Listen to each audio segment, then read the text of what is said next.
Assalamualaikum warahmatullahi wabarakatuh.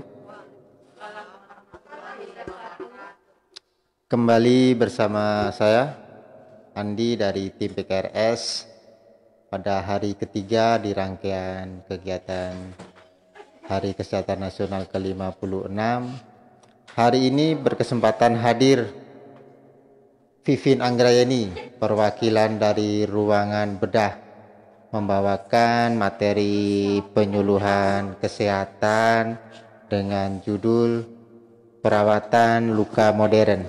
Jadi bagi masyarakat, Bapak Ibu maupun rekan-rekan yang mungkin pernah masuk di bedah, materi ini tentu sangat relevan sekali karena akan memberikan sedikit petunjuk bagaimana cara kita merawat luka setelah kita atau saudara kita dirawat lukanya. Mungkin untuk perawatan di rumahnya mungkin bisa ditanyakan kepada narasumber yang bersangkutan. Tanpa berpanjang lebar, kita panggil narasumber kita, Saudari Vivin Anggrayani. Silakan.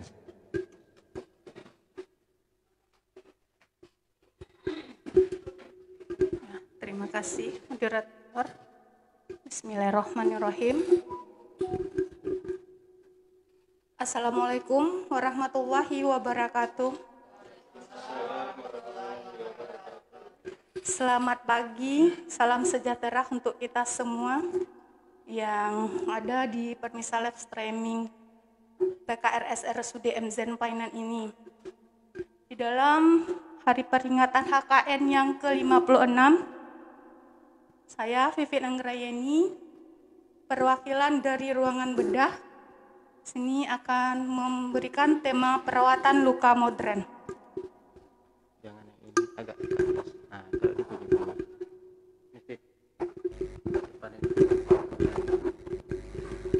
Ya. Dengan temanya perawatan luka modern. Mungkin untuk teman-teman pemirsa live streaming HKN, live streaming pada PKRS RSUD MZen Painan ini yang diadakan secara langsung, di dalam tema ini mungkin tidak ada mungkin untuk pertanyaan bagi saya, dan saya memberi kesempatan untuk teman-teman jika ada nanti bertanya silakan hubungi WA saya Japri, boleh 0852 101 88566. Kita akan berbagi di sana. Ya, next, kita mulai aja. Silakan, Sri. Apa itu luka? Semua teman-teman pasti tahu luka itu apa. Ya, ini luka. Next. Pengertian luka. Menurut Marzuki tahun 1993, luka adalah kerusakan anatomi keadaan pemisah jaringan karena kekerasan atau trauma. Ini luka karena trauma, bisa benturan dan bisa mungkin tertusuk dan bisa mungkin yang lainnya. Luka adalah hilang atau rusaknya sebagian jaringan tubuh yang bisa disebabkan oleh trauma benda tajam atau tumpul, perubahan suhu zat kimia, ledakan sengatan listrik atau gigitan hewan. Ini sebenarnya dari Syams Hidayat dan Wim de Jong tahun 2005. Next.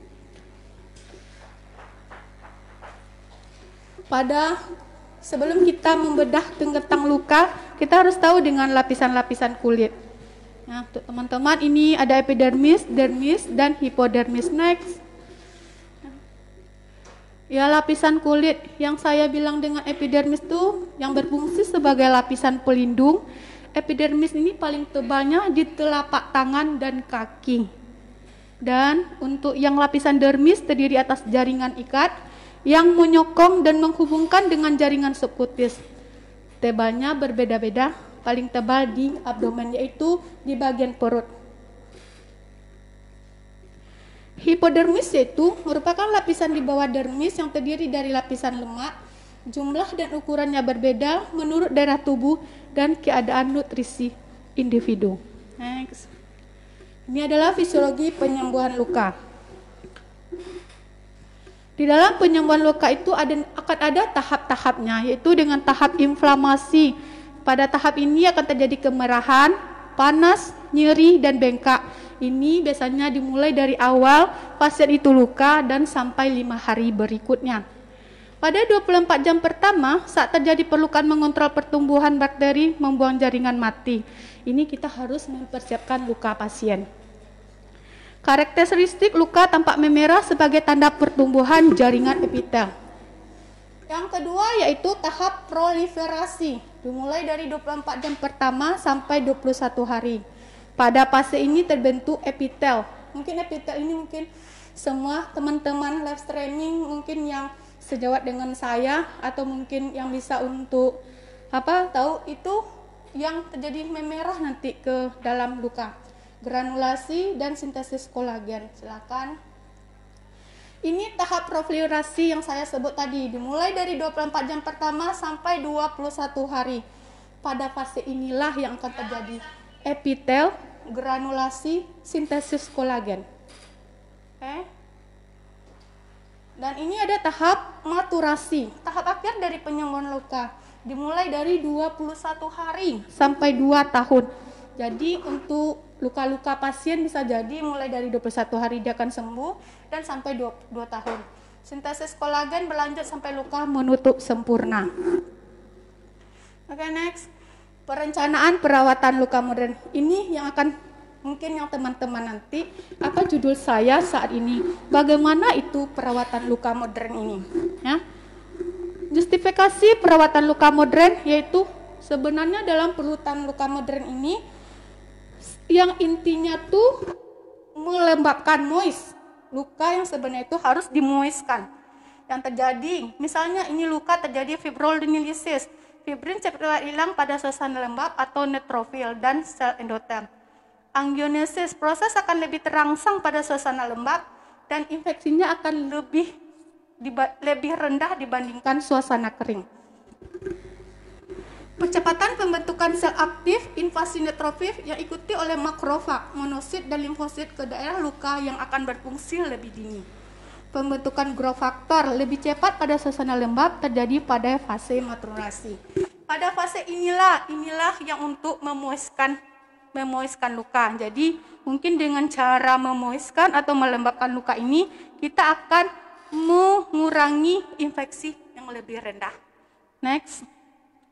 Ini contohnya pasien, kalau untuk perawatan luka, pasien yang nggak ditutup, ini jadinya fibrinolysis, ya, luka pasien kayak gini.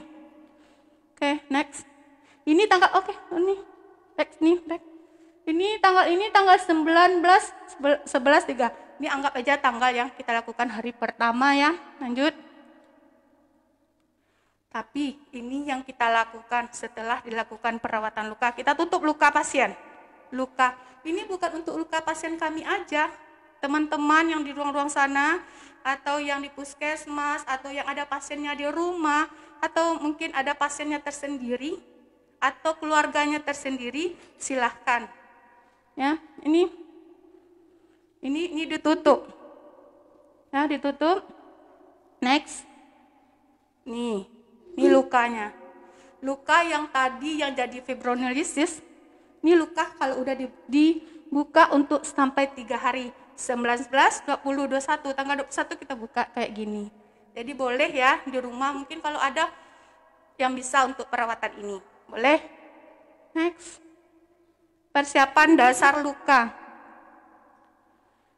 Persiapan dasar luka yang kita bertujuan yaitu menghilangkan faktor yang menghambatkan penyembuhan luka. Mempersiapkan dasar luka dengan secara maksimal untuk dapat menggunakan aspirin produk. Saya nggak bicara produk di sini, tapi kita untuk melembabkan. Oke. Lanjut. Kemudian sistem yang diperkenalkan dalam perawatan luka modern ini, dia satu, kita bersifat konsisten, ya, dan mudah dimengerti, tepat guna dalam memilih tindakan perawatan dan pemilihan bantuan. Oke, next. Balutan. Oke, balutan ya. Ya, kita tahu luka tuh banyak jenis-jenisnya. ya. Jenis luka tuh biasanya kalau untuk apa kan ada jenis luka. Luka merah, luka kuning. Nih, contoh luka merah. Mungkin ini udah ya dibersihkan. Yang ini masih ada yellow-yellownya, kuning-kuningnya, eksudatnya, slauknya sini. Dan next, dan ini luka hitam, black ya. Luka hitam black ini udah campur, ada slok, ada hitam, ada gangrennya. Ini yang luka. Luka tuh cuma ada 3 jenis. Next. Mungkin ini yang sebenarnya untuk teman-teman di rumah, teman-teman di puskesmas, teman-teman di rumah sakit bisa melakukan manajemen perawatan luka. Kita kan di dalam COVID ini mengenal 3M, tetapi saya juga mengenal 3M di dalam perawatan luka modern ini. Nah, manajemen perawatan luka terdiri dari 3M. Pertama, luka harus dicuci.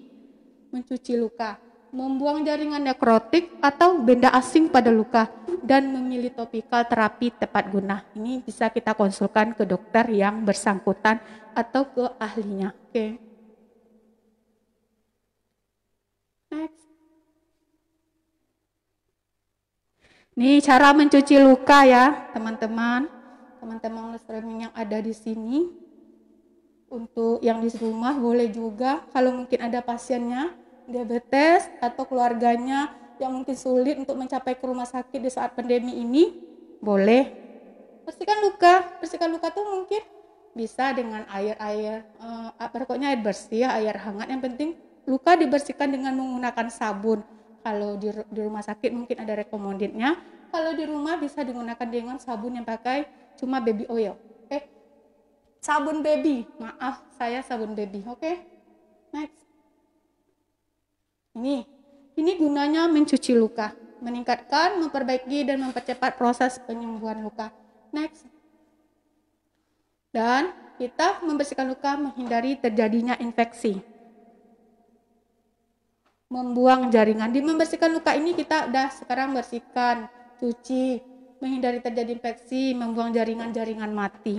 Mungkin kalau yang nggak bisa di rumah, mungkin ada tahapnya yang lain. Oke. Teknik mencuci luka, ya teknik slibbing, mungkin ini cara biasa. Dengan menggosok luka harus gentle, harus lembut. Luka tuh harus digosok lembut, jaringan granulasi atau sampai berdarah. Ya. Oke. Kita irigasi itu sebenarnya mencucinya dengan aliran apa? Misal gunakan spet atau cairannya lebih tinggi disemprotkan ke luka pasien atau ke luka yang luka di rumah, boleh terkena tekanan jarum. Oke. Next. Cairan pencuci, bahan yang dipakai yaitu cairan non toksik. Misalnya kalau untuk kita yang sejawat ya, bisa kita menggunakan NaCl. Oke. Air panas boleh, air hangat-hangat ulu kuku, cairan toksik, normal salin, atau menggunakan sabun bayi. Dan ini next. Membuang jaringan mati. Nekrosis ini membuang jaringan mati yaitu misalnya jaringan terjadi nekrosis, yaitu yang tadi yang lukanya hitam. Lukanya hitam itu kan jaringan mati, ada sloknya di sana. Kematian sel yang disebabkan oleh penurunan proses enzimatik tubuh. Dan kedua tuh kita harus debris demang. Biasanya kalau untuk yang debris demang nih angkat-angkat jaringan nekrosis dari permukaan luka pasien. Oke. Mekanik debris demang ini mungkin yang teman-teman di rumah untuk ini mungkin bisa dengan pinset, dengan kasa dibersihkan dengan gentle, cuci. Oke. Nih, biomekal atau megots. Ini perawatan luka ini juga ada dengan megots. Megots itu kayak belatung. Belatung tuh udah disterilkan. Jadi kalau untuk perawatan luka-luka lainnya tuh belatung tuh kita masukkan ke jaringan yang luka, yang bolong-bolong. Itu macam-macam perawatan luka untuk yang merawat luka. Ini megots. Perencanaan persiapan dasar luka. Jadi teman-teman yang ingin membersihkan luka, nih, prinsipnya time, ya, Jadi kalau untuk mencegah luka tuh harus membuang jaringan mati, kontrol bakterinya, kontrol eksudat, meningkatkan penyembuhan luka pada tahap akhir. Inilah tahap yang kita tunggu-tunggu, epitelnya. Tahap yang memerah pada luka. Debridement sampai ke dasar merah. Ini luka loh, ini luka slok. Ini ada slok. Jadi kalau untuk kita yang sejawat ya teman-teman yang ada live streaming, untuk perawat-perawat puskesmas, perawat-perawat apa, mungkin yang di rumah boleh juga untuk membersihkan ini. Mungkin lukanya nih dibersihkan, diangkat. Tapi kalau yang nggak berani nggak usah kerjakan. Ya. Oke.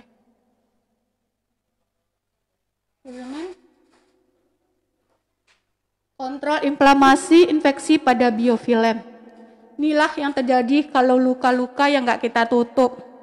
Yang nggak kita tutup, ini akan terjadi biofilm. Biofilm itu seperti jaringan laba-laba yang seperti putih nantinya di atas luka. Tapi kalau kita lembabkan dia nggak akan mepet di sana di luka tuh. Nih, ini yang banyak jaringan laba-laba, ini yang telah dibersihkan, dan ini luka yang telah dibersihkan. Mengangkat jaringan mati, membersihkan, mengangkat jaringan mati. Kayak gini, mungkin nanti kita di balutannya. Oke.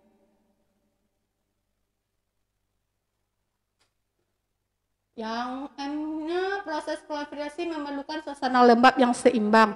Ini luka yang merah tadi ya, luka merah. Next, ini, nih luka ini udah bersih. Ini dari slok yang tadi, slok hitam, ini lukanya. Ini tanggal 2. Ini memang perawatan luka tadi kita kalau untuk jadi epitelnya 2 sampai 21 hari sampai 2 tahun bisa. Ini kalau untuk perawatan luka modern ini sebenarnya kan stop. Kalau untuk kita kan stop amputasi. Jadi silakan pilih untuk apa. Nih, luka.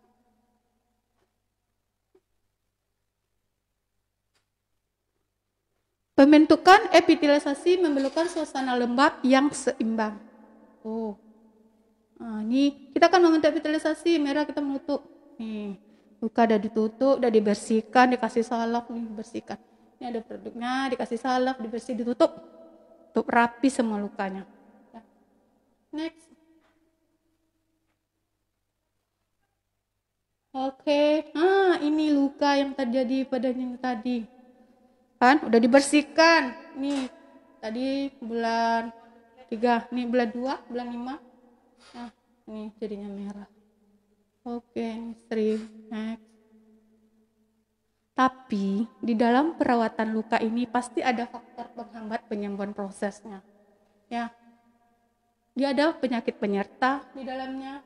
Pengobatan seperti yang udah di kemo, yang diradiasi. Dan mungkin perforasi jaringannya tuh yang kurang bagus untuk sirkulasi darah pasien lagi, suplai O2-nya kurang.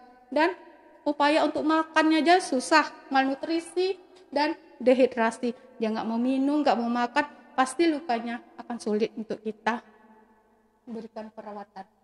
Maka terjadilah infeksi.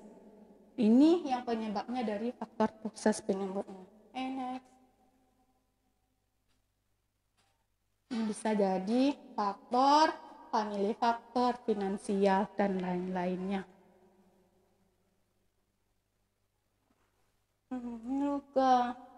Ini karena faktor-faktor, maka lukanya lambat sembuhnya. Thank you. Terima kasih untuk teman-teman Permisa Live Streaming RSUD MZen Painan yang pada hari HKN ini. Ya. Assalamualaikum warahmatullahi wabarakatuh. Waalaikumsalam. Kita beri aplaus sekali lagi kepada narasumber kita, Pipin Anggrayani dari Ruangan Bedah. Untuk sesuai dengan janji Saudari Pipin tadi, bahwa bagi rekan-rekan yang sedang menonton live streaming ini, bila kurang jelas atau hal yang ingin ditanyakan, kemana bisa dihubungi Bu Pipin? 0852 101 88566. Di situ rekan-rekan bisa menanyakan tentang luka, asalkan jangan bertanya tentang luka hati, atau sudah bertanya sudah makan belum Bu Pipin, ya itu dilarang. Nah ya, jadi silakan untuk soal luka lainnya boleh, asal jangan luka hati atau luka lainnya. Mungkin kita tutup dulu penyuluhan dari ruangan bedah. Terima kasih. Assalamualaikum warahmatullahi wabarakatuh.